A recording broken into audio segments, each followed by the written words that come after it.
I love my Google Pixel, but it fell off in the sea, making it not work anymore.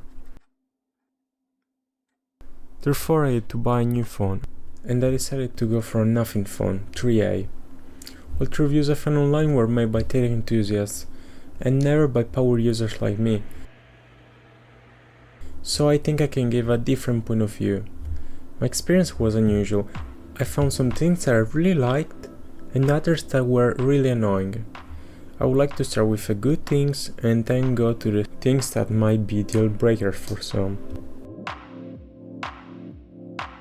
The first one is for sure the UI. The UI is quite stunning. It feels really thought to. Everything is coherent and in the same minimal and arcade style. The widgets are really cool, especially the one for the time spent on the phone. That always makes me feel guilty for using it too much. The second thing is for sure the design of the product itself. Gotta be honest with you, the real reason why I decided nothing phone over Xiaomi, Realme, Oppo and so on and so forth was first of all to be edgy and different from all the others. Second of all because it looked different. It looked, in my opinion, really cool. That's why many people, when they see it, they either think that it's really cool or that it's broken, and that's actually why I bought it, because I like to piss off people by seeing my phone different from theirs. The third thing is for sure the price.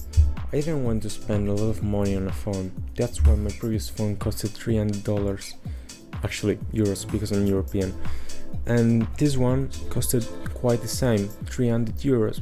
So that was the exact range of price that I wanted to go for, and the quality was also okay for what I needed.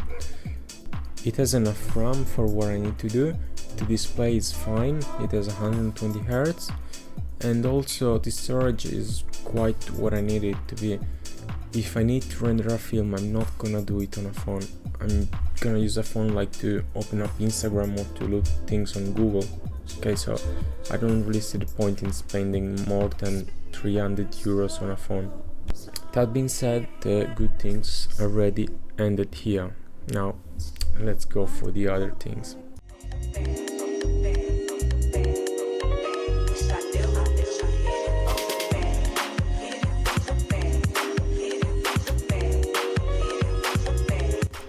Okay, so the first thing that I really found annoying was the AI. I'm not an insane fan of AI, as I showed in my previous video.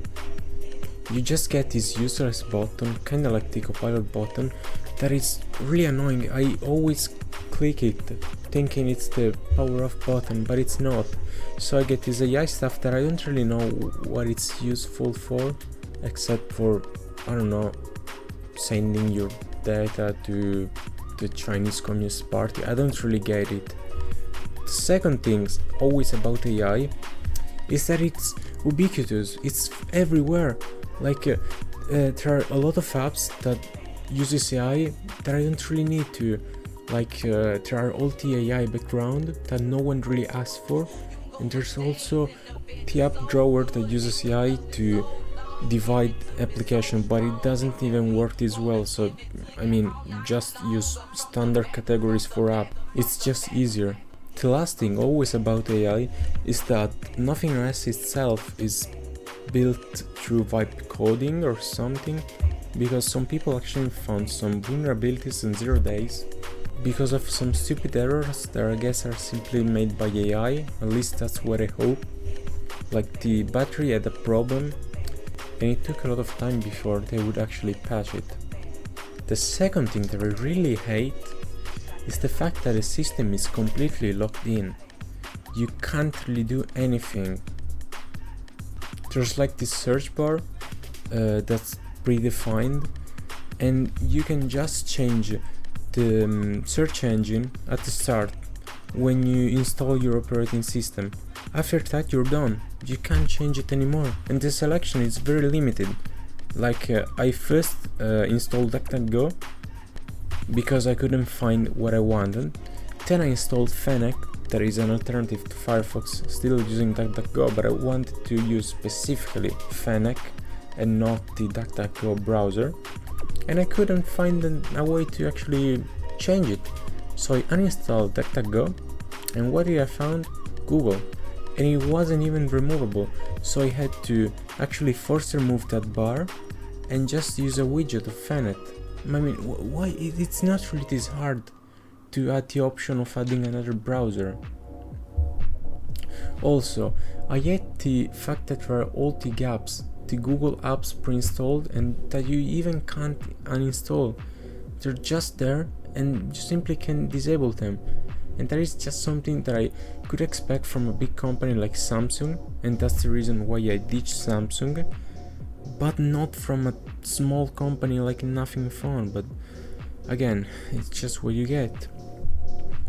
The third problem is that it's still a new project. There are not many widgets, and they don't really integrate this well with all the rest, because they use a specific color palette, and all the other widgets that are not in the 7 made by GrapheneOS have a different color palette, and it would be cool not only to be able to change the app icon, but also the color palette of the widgets in a systematical way.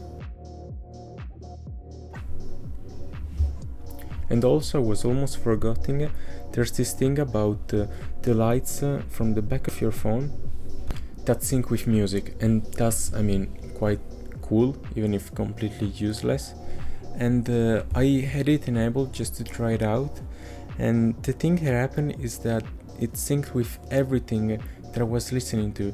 So imagine like my grandmother sending me a voice message on WhatsApp telling me that she was dying, and then there was like the techno-like disco lights from my Graphene phone that were synced to that audio. I mean, it's quite inconvenient, isn't it?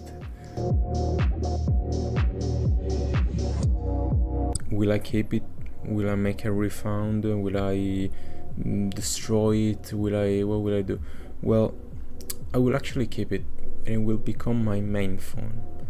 And someone might say, why are you doing this thing? Didn't you just say that it's the worst phone that you ever had? No, that's not what I said. You haven't listened properly. What I said is that it has some critiques, especially about privacy and all the AI stuff. But I want to be honest with you. I used GrapheneOS for the past 3 years. GrapheneOS is this privacy-oriented operating system. Nothing really worked. Google Maps worked once every 5 times I open it. You couldn't even use Google Wallet, but I was at least not tracked by the NSA. You know what? I don't really care, because it's just a phone. It needs to be convenient. I don't need to be a Shaninigan anonymous. I mean, I'm not searched by the NSA or Interpol. I just need to open up Google and do some Google search. I just need to buy things on Amazon. I just need to read my emails. That's all I do. And at the end of the day, even if you use GrapheneOS, if you still buy stuff online, they don't even need to track you, because what you're doing is already public. Like, Amazon doesn't need to know what you're searching on Google if you're buying things on Amazon. At the end of the day, even Google, I mean, there's no point in looking at your GPS on Google Maps, because just because you have a cell phone connected to the telephone line, you're trackable, okay? If you search by the NSA, first of all, do not listen to this video because it's on YouTube, there are trackers. But if you are, do not use a phone. Phones are not meant to be private. Phones are meant to be convenient. I wanna pay using Google Wallet, okay? I wanna buy using Amazon, using eBay, and at the end of the day, it doesn't really matter if you have a privacy-focused operating system, because you're still tracked by the services you're using. What's the point in using WhatsApp on a free open source operating system? I mean, if you actually want to have privacy, you shouldn't have a phone. And I mean, it's just something that you realize after years of trying to be actually private. there's no point in doing this. If there's something important, I'm just gonna keep it locally on my computer, encrypted with GPG, and not on my phone.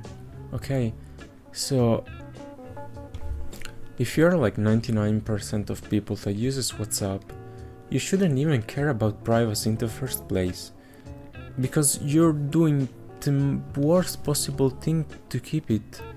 Okay, I mean, I'm the first person concerned with privacy, but the thing is that if you wanna live connected to other people that are not as privacy concerned as you simply can't. You simply can't. So yeah, if you like this phone, speaking from the design aspect, just buy it. If you like the specs, just buy it. If you expect to be ultra private using a Google Pixel like I used to, you're not gonna be that. You're simply not gonna be that, because emulating or containerizing or sandboxing, or how you wanna call it, closed source apps, it's not going to make you private in any way, because there's still going to be an account connected to you, to your personal details, to your credit card. Okay, that's what I want to say. So even if I criticize Nothing Phone, I still like them. I still like that they're a competitor to the mainstream phones, and they simply look good, and they're convenient in my opinion. And if you need that, just buy it. That's what I want to say.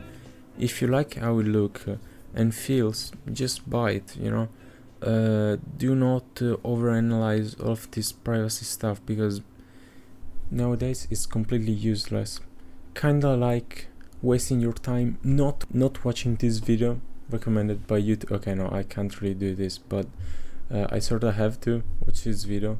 If you don't, you suck, and I do also. See ya.